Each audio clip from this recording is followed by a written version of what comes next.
Nature farmer, nandito na tayo ngayon sa area kung saan mangunguha tayo ng mga dayami na gagamitin nating substrate para sa ating vermicutes.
Farmer, tapos ng kulang-kulang isang oras makapamalik na tayo ng dayami.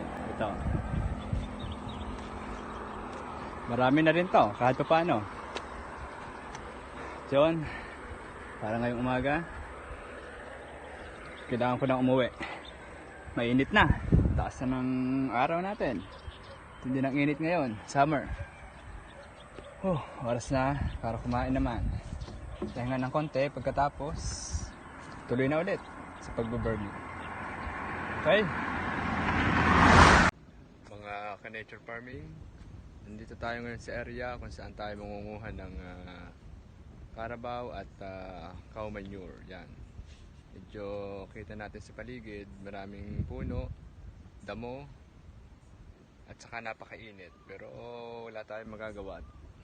Kailangan natin para sa ating vermiculture. Yon, sakripisyo lang. Wala tayong dapat sayangin na oras. At ito na nga po, yan.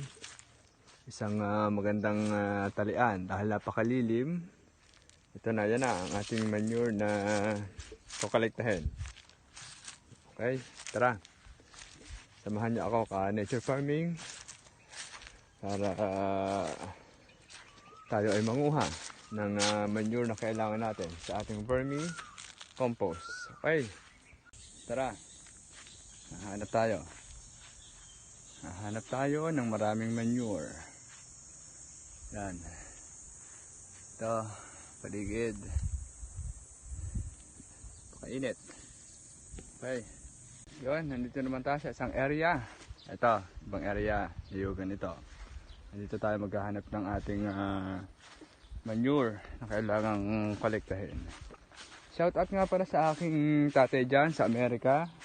Salamat at nagpadala ka ng iPhone para magamit ko sa pagbibideo kung paano mangolekta ng manure.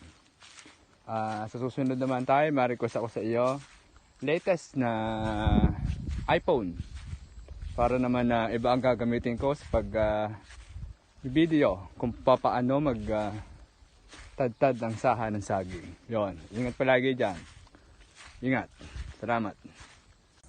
At ito na po, mga ka-nature farming, ang ating nakolektang manure. Inabot na tayo ng hapon. Kailangan nating umuwi at baka tayo'y makakursunadahan pa dito ng tikbalang. Joke lang po. Ha ha.